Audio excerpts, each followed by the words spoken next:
पण आपली सरकार ही म्हणजे कोणतेही सरकार का असेना हे राजकारणाला पहिले प्राधान्य देते, नाही की कायदा सुव्यवस्थेला. जर सरकार लाडकी बहीण योजना काढतंय, मग त्या लाडक्या बहिणींची सुरक्षेची जबाबदारी घेणार कोण? पहिली गोष्ट तर कायद्याची भीती अजिबात राहिलेली नाहीये. हे म्हणणं कितपत योग्य आहे केंद्र सरकारचं, केंद्रीय विधी विभागाचं हे पटू शकत नाही. एक कोणत्याही बुद्धिजीवी व्यक्तीला हे पटूच शकत नाही. 3 वर्षाच्या चिमुकलीवर झालेल्या अत्याचाराच्या घटनेनंतर राज्यात नेमकं सुरक्षित आहे तरी कोण, हा सवाल उपस्थित झाला आहे. अर्थातच महिला अत्याचाराच्या घटना दिवसेंदिवस वाढ होती आहे आणि ही बाब सगळ्यांना चिंता करायला लावणारी आहे. या चिमुकलीवर जो अत्याचार झाला त्याचा नराधम जो आहे त्याला कठोरात कठोर शिक्षा व्हावी असं सगळ्यांचं म्हणणं आहे. मात्र ही सगळी अत्याचाराची घटना आणि एकूणच हा अत्याचार किती धक्कादायक होता, ज्यामुळं ज्यांना धक्का बसलाय त्या सगळ्या तरुणी आणि ह्या कायद्याच्या अभ्यासिका माझ्या सोबत आहेत. राज्यामध्ये अनेक कायदे अस्तित्वात आहेत. पॉक्सो कायदा जो बाल हक्क संरक्षणासाठी आहे तो देखील अस्तित्वात आहे. मात्र जो या सगळ्यांचा समावेशक असलेला कायदा आहे तो शक्ती कायदा मागील 5 वर्षांपासून अजूनही प्रलंबित आहे. चीड आहे, संताप आहे, प्रश्न आहेत. आपण या सगळ्यांकडनं जाणून घेणार आहोत की नेमकं त्यांना म्हणायचं काय आहे. ज्यावेळेस अशा अत्याचाराच्या घटना समोर येतात त्यावेळेस कॅन्डल मार्च निघतो, आंदोलनं होतात, चर्चा होते आणि सगळ्या गोष्टी पुन्हा विसरून जातात. आता पुन्हा एकदा हिवाळी अधिवेशन येते. राज्य सरकारने या कायद्याचा मसुदा किंवा विधेयक जे आहे ते दोन्ही सभागृहामध्ये संमत करून केंद्राकडे पाठवलेला आहे. मग 5 वर्ष एक कायदा त्याला संमती मिळण्यासाठी का विलंब लागतोय असा या सगळ्यांचा सवाल आहे. जाणून घेऊया. माझ्यासोबत विशाखा आहेत ज्या कायद्याच्या अभ्यासिका आहेत. त्यांना विचारूया की हा जो कायदा आहे मागच्या 5 वर्षापासून प्रलंबित आहे, काय कारणं दिली जात आहेत, हा कायदा येणं किती महत्त्वाचं आहे, काय या कायद्यामधली कलमं आणि प्रावधान आहे ज्यामुळं महिला, तरुणी आणि बालकांना देखील सुरक्षित वाटू शकतात. 100% हा कायदा म्हणजे कोणताही कायदा हा जरब बसवतो क्रिमिनल्समध्ये की तसा परत ॲक्ट होऊ नये आणि तसे कायदे करणं हे राज्यकर्त्यांचं काम आहे. कारण कायदा सुव्यवस्था हे सरकारची जबाबदारी असते. पण आपली सरकार ही म्हणजे कोणतेही सरकार का असेना हे राजकारणाला पहिले प्राधान्य देते, नाही की कायदा सुव्यवस्थेला. मग त्या राजकारणाचा बळी म्हणून आहे ना हा कायदा ठरलं आणि हा कायदा पारित न झाल्यामुळे अशा अनेक घटना घडत आहेत. मग परत आहे ना ह्या घटना घडल्यानंतर लोक उद्रेक करतात. मग परत पहिले 5.55 कॅन्डल मार्च होतो, नंतर बातम्या छापून येतात.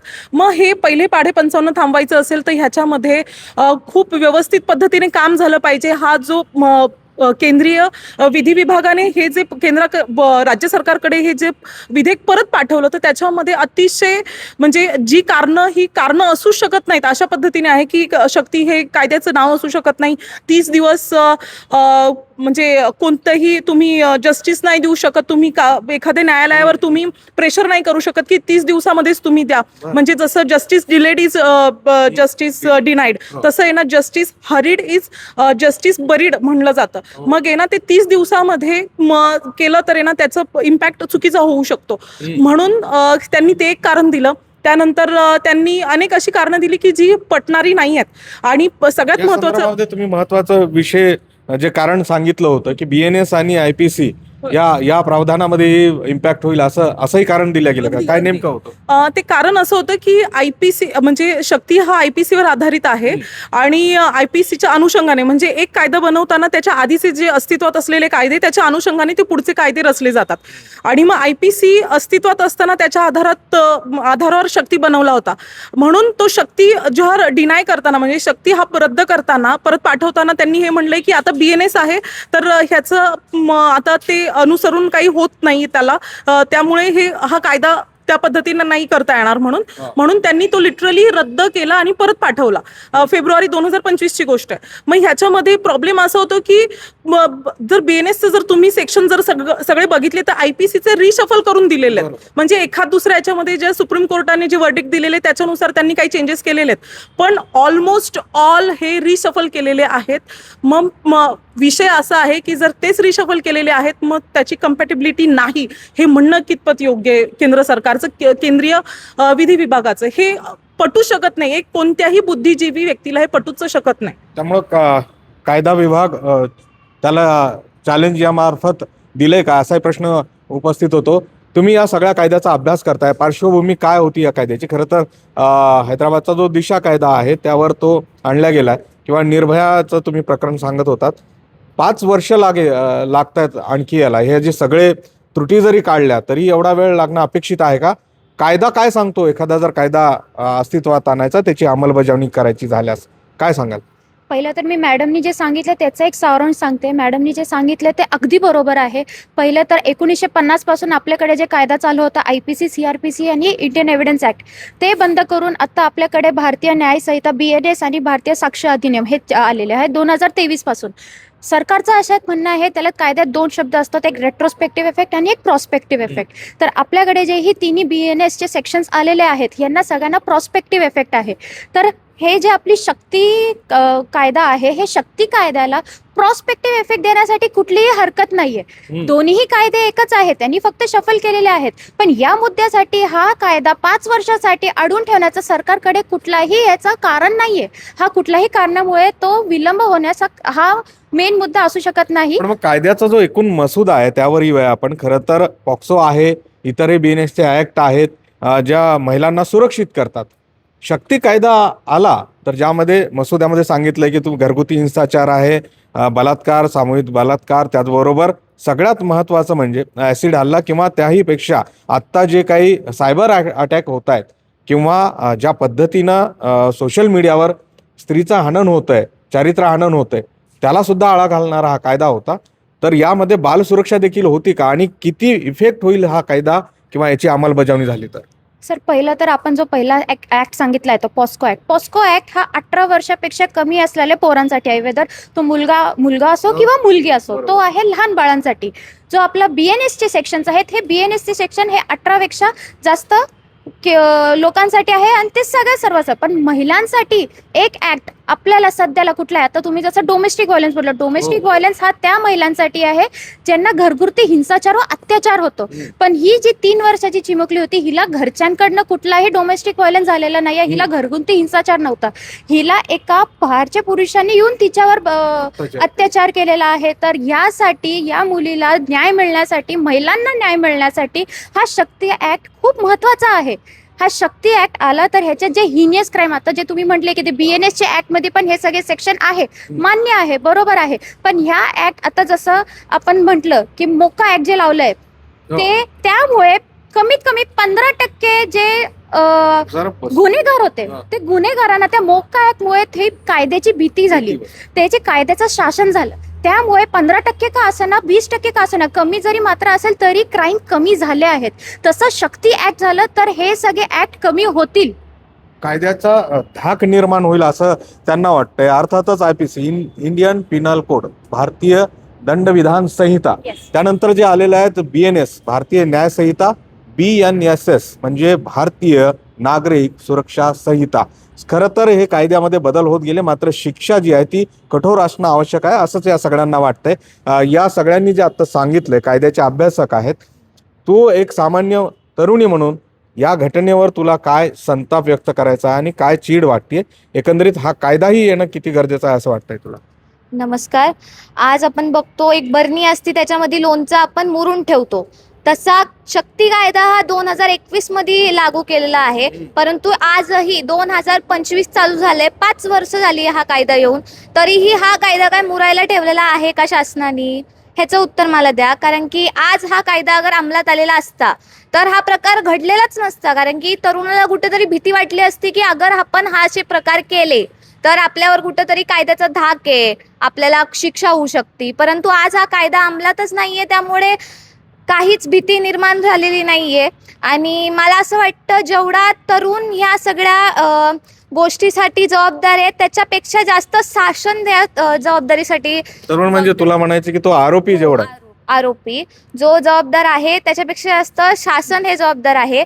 कारण की अगर हा कायदा अंमलात आलेला असता तर हे कृत्य झालेलंच नसतं. त्यामुळं असं वाटतंय तुला? विमल माझ्यासोबत आहे, विद्यार्थिनी आहे, सामान्य घरातली आहे. विमल, हे सगळं ऐकतेस तू, त्या घटनेबद्दलही तू पाहिलं आणि मगाचपासनं तुझी आई, तू रडत होती की इतक्या वाईट पद्धतीने एखाद्या छोट्या चिमुकलीवर अत्याचार होतो. आता कायद्याची भीती राहिली असं वाटतंय का, आणि तुला काय सांगायचं सरकारला? पहिली गोष्ट तर कायद्याची भीती अजिबात राहिलेली नाहीये. त्या मुलीसोबत जे झालं तर तिच्या घरच्यांची सध्या जी मनस्थिती असेल ह्याचा आपण विचार सुद्धा करू शकत नाही.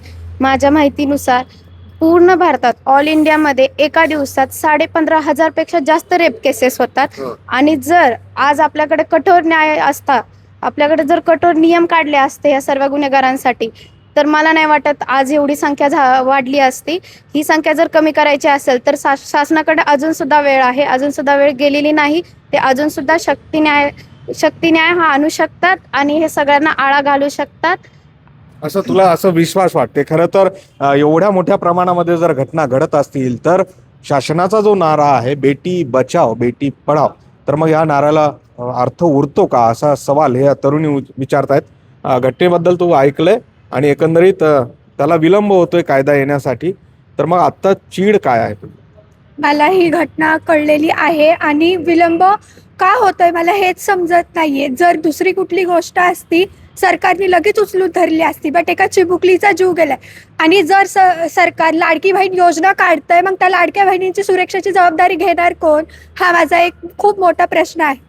महत्वाचा प्रश्न विचारलेला आहे. लाडकी बहीण म्हणत असताना सुरक्षेची हमी देखील घ्यावी लागणार आहे, ती जबाबदारी आहे.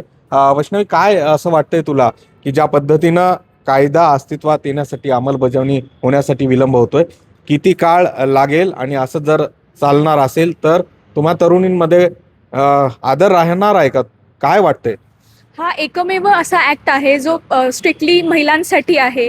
ह्याला यायला 5 वर्ष लागलेच नाही पाहिजे. जर तुम्हाला काही चेंजेस करायचे आहेत तर त्याला लिगली चेंजेस करण्यासाठी 5 वर्ष नाही लागू शकत. ते लवकरात लवकर चेंजेस झाले पाहिजेत. हा ॲक्ट आम्हाला म्हणजे स्ट्रिक्टली ॲक्शन्स घेत आहे गुन्हेगारांवर. फक्त बाहेर नाही, घराच्या बाहेर नाही, घराच्या आत घरच्यांवर म्हणजे कुणी जर हॅरॅस केलं तर त्यांच्यावर सुद्धा शिक्षा घेत आहे, त्यांना सुद्धा शिक्षा करत आहे किंवा त्यांच्यावर पण कारवाई करत आहे. इनफॅक्ट जे फोनवरून आता गुन्हे होत आहेत ते तर सगळ्यात जास्ती आहेत. म्हणजे कुणी काही घाण कॉमेंट करू शकतं तुम्हाला, एक प्रोफाईलच्या आड कोण काय बोलतंय काय विचार करते तुम्हाला नाही माहिती. ती सगळ्यात मोठी विकृती आहे आता AI जनरेटेड फोटोज आणि व्हिडिओज हे तर सगळ्यात खराब चाललेली ही परिस्थिती आहे. त्याला टाळा घालण्यासाठी हा ऍक्ट खूप मोठं कॉन्ट्रीब्युशन करू शकतं. तर त्याला यायला इतका वेळ लागला नाही पाहिजे. आणि जर येतोय तर अजून किती जीव गमवायचेत आम्ही. आणि जर तो ऍक्ट असता तर खूप सारे जीव वाचवू शकत असतो, खूप सारे गुन्हेगार झालेच नसते किंवा गुन्हेगारीला टाळा बसला असता. तर लवकरात लवकर हा ऍक्ट येणं हीच आमची मागणी आहे, कारण अजून आम्ही अफोर्ड नाही करू शकत कुणाचं हॅरॅस होणं किंवा कुणाला त्रास होणं. त्यामुळे आपण बघतोय की पुण्यातलं हुंडाबळी प्रकरण, वैष्णवी हगवण्याचं काही दिवसांपूर्वी घडलेलं प्रकरण आहे. शक्ती कायदा त्याची अंमलबजावणी अस्तित्वात असती तर तिच्या गुन्हेगारावर त्या कलमांतर्गत गुन्हे दाखल झाले असते, त्यांना अधिक कठोर शिक्षा झाली असती. आणि त्यामुळे असे गुन्हे होऊ नये यासाठी गुन्हेगारांना जरब बसावी म्हणून तरी तात्काळ या कायद्याची अंमलबजावणी व्हावी. येणाऱ्या काळामध्ये हिवाळी अधिवेशन आहे, तिथे महिला आमदार या संदर्भात बोलतील का, महिला मंत्री बोलतील का आणि केंद्र सरकारपर्यंत या सगळ्या लाडक्या बहिणींचा आवाज पोहोचेल का, याकडे सगळ्यांचं लक्ष लागलं. सुरेश पाटील सर, गोविंद वाकडे, न्यूज 18 लोकमत, पिंपरी चिंचवड.